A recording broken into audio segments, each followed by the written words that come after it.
കുട്ടികൾക്ക് നമ്മൾ പറഞ്ഞു കൊടുക്കുന്ന ഒത്തിരി കഥകളുണ്ട്. സംഭവം കുട്ടിക്കഥകളാണെങ്കിലും വല്ലാത്തൊരു ഡെപ്ത് പല കഥകൾക്ക് നമ്മൾ ഫീൽ ചെയ്യാറുണ്ട്. ഒരിക്കലൊരു കുട്ടി, ആ കുട്ടി ഏറ്റവും ശക്തമായത് എന്താണ്, ശക്തനാരാണെന്ന് അറിയാൻ വേണ്ടി ഒരു യാത്ര പുറപ്പെടുകയാണ്. അങ്ങനെ കുട്ടിക്ക് മനസ്സിലായി വളരെ ശക്തിയുള്ളതാണ് ഇരുമ്പ്. അങ്ങനെ കുട്ടി ഇരുമ്പിൻ്റെ അടുത്തെത്തി. ഇരുമ്പിനോട് ചോദിച്ചു, ഇരുമ്പേ, നീയാണല്ലോ ഏറ്റവും ശക്തൻ, നീ എല്ലാത്തിനെയും അടിച്ച് പൊട്ടിക്കാറുണ്ടല്ലോ. അപ്പോൾ ഇരുമ്പ് പറഞ്ഞു, ശരിയാണ്, ഞാൻ വളരെ ശക്തനാണ്, പക്ഷേ തീക്ക് എന്നെ ഉരുക്കി കളയാൻ വേണ്ടി പറ്റും. അപ്പോൾ കുട്ടിക്ക് മനസ്സിലായി തീക്കാണ് ശക്തി. അങ്ങനെ കുട്ടി തീയുടെ അടുത്ത് പറഞ്ഞു, നീയാണല്ലേ ഏറ്റവും ശക്തൻ. തീ പറഞ്ഞു, തീർച്ചയായിട്ടും എനിക്ക് എല്ലാത്തിനെയും കത്തിച്ച് ദഹിപ്പിക്കാൻ പറ്റും, പക്ഷേ വെള്ളത്തിന് എന്നെ കിടത്തി കളയാൻ പറ്റും. അപ്പോൾ കുട്ടിക്ക് മനസ്സിലായി വെള്ളത്തിനാണ് ശക്തി. അങ്ങനെ കുട്ടി വെള്ളത്തിൻ്റെ അടുത്ത് നിന്നു, നീയാണല്ലേ ഏറ്റവും ശക്തൻ. അപ്പോൾ വെള്ളം പറഞ്ഞു, ഞാൻ ശക്തനാണ്, പക്ഷേ സൂര്യൻ താപമേറ്റ് കഴിഞ്ഞാൽ എനിക്ക് ആവിയായി പോകേണ്ടി വരും, സൂര്യന് എന്നേക്കാളും ശക്തിയുണ്ട്. അങ്ങനെ കുട്ടി സൂര്യൻ്റെ അടുത്ത് ചെല്ലും, സൂര്യൻ, നീയാണല്ലേ ഏറ്റവും ശക്തൻ. അപ്പോൾ സൂര്യൻ പറയും, ഞാൻ ശക്തനാണ്, എനിക്ക് വലിയ താപമുണ്ട്, എല്ലാവരെയും ദഹിപ്പിക്കുന്ന രീതിയിലുള്ള ചൂടുണ്ട്, പക്ഷേ മേഘങ്ങൾ വന്ന് മൂടിക്കഴിഞ്ഞാൽ പിന്നെ എൻ്റെ വെളിച്ചമൊന്നും പുറത്തോട്ട് വരില്ല, മേഘത്തിന് എന്നേക്കാളും ശക്തിയുണ്ട്. അങ്ങനെ കുട്ടി മേഘത്തിൻ്റെ അടുത്ത് ചെല്ലും, മേഘമേ, നീയാണ് ഏറ്റവും ശക്തനെന്നാണ് സൂര്യൻ പറയുന്നത്.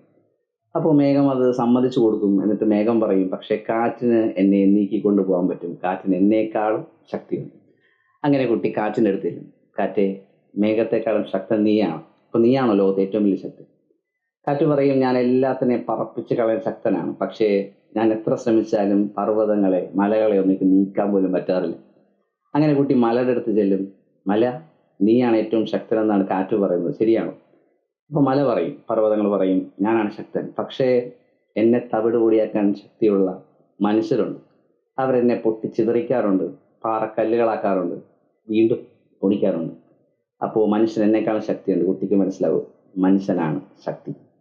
അങ്ങനെ കുട്ടി ഒരു ജ്ഞാനിയായിട്ടുള്ള ഒരാളുടെ അടുത്ത് നിന്ന് പറയും, ഗുരു, മനുഷ്യനാണോ ഏറ്റവും ശക്തൻ. ഞാൻ കുറച്ച് നേരം കണ്ണുകളടച്ച് ഇങ്ങനെ ധ്യാനിച്ചിട്ട് പറയും, മനുഷ്യൻ ശക്തനാണ്, അവൻ ഈ ഭൂമിയിലെ എല്ലാ കാര്യങ്ങളെയും നിയന്ത്രിക്കുന്ന രീതിയിൽ വലിയ കഴിവുള്ളവൻ തന്നെയാണ്, പക്ഷേ മനുഷ്യന് മരണത്തെ കീഴടക്കാൻ പറ്റാറില്ല, മരണം മനുഷ്യനെയും കീഴടക്കുന്ന ശക്തനാണ്. അങ്ങനെ കുട്ടി മരണത്തിൻ്റെ അടുത്ത് ചെല്ലും, മരണമേ, നീയാണോ ഈ ലോകത്തിലെ ഏറ്റവും വലിയ ശക്തൻ. അപ്പം മരണം വരും, ശരിയാണ്, ഞാൻ കീഴടക്കാത്ത മനുഷ്യരില്ല, എല്ലാവരും ഞാൻ കീഴടക്കും, പക്ഷെ ഒരിക്കലും ഞാനൊരു മനുഷ്യനെ കീഴടക്കി. 3 ദിവസം വരെ ഞാൻ അവനെ പിടിച്ചു നിർത്തി, പക്ഷെ 3-ാം ദിവസം അവൻ ഉയർത്തെഴുന്നേറ്റു. അവൻ്റെ പേരാണ് നസ്രായനായ യേശു ക്രിസ്തു, ദൈവപുത്രൻ. അപ്പോസ്തലനായ പൗലോസ് 1 കൊരിന്തോസ് 15-ാം അധ്യായം 55-ാം വചനത്തിൽ പറയുന്ന ഒരു വചനം ഇങ്ങനെയാണ്, മരണമേ, നിന്റെ ദംശനം എവിടെ.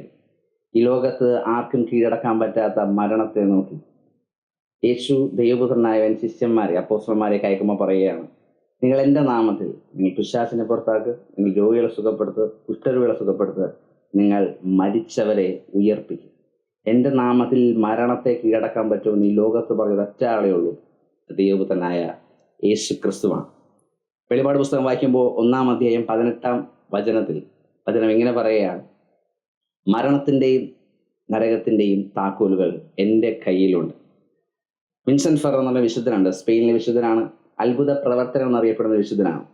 ഈ വിശുദ്ധൻ 28 മരിച്ചവരെയാണ് ഉയർപ്പിച്ചിട്ടുള്ളത്. പൗലോസ് അപ്പോസ്തലൻ വീണ്ടും പറയാണ്, ക്രിസ്തു ഉയർപ്പിക്കപ്പെട്ടിട്ടില്ല എങ്കിൽ നമ്മുടെ വിശ്വാസം വ്യർത്ഥമാണ്, നമ്മൾ സഹിക്കുന്നത് വ്യർത്ഥമാണ്, നമ്മൾ മരിക്കുന്നത് വ്യർത്ഥമാണ്. ആദ്യം ക്രൈസ്തവ സമൂഹങ്ങളൊക്കെ മരിച്ചത്, രക്തസാക്ഷികളായത് ഒരൊറ്റ കാര്യത്തിലാണ്, യേശു ക്രിസ്തു വീണ്ടും ഉയർത്തെഴുന്നേറ്റതുകൊണ്ട്, മരണത്തെ വിജയിച്ചതുകൊണ്ട്. നമ്മളൊക്കെ ഈ ഭൂമിയിൽ ജീവിക്കുമ്പോൾ നമ്മുടെ ഏറ്റവും വലിയ പ്രത്യാശ എന്താണ്? അത് ഉദ്ധിതനായ ക്രിസ്തുവാണ്. നമ്മൾ ഏറ്റവും കൂടുതൽ ആഘോഷിക്കേണ്ട ആഘോഷം എന്താണ്? അത് ഈസ്റ്ററാണ്. ഉദ്ധിതൻ്റെ അനുഗ്രഹവും ജീവനും എല്ലാവർക്കും ഉണ്ടാവട്ടെ. Happy Easter.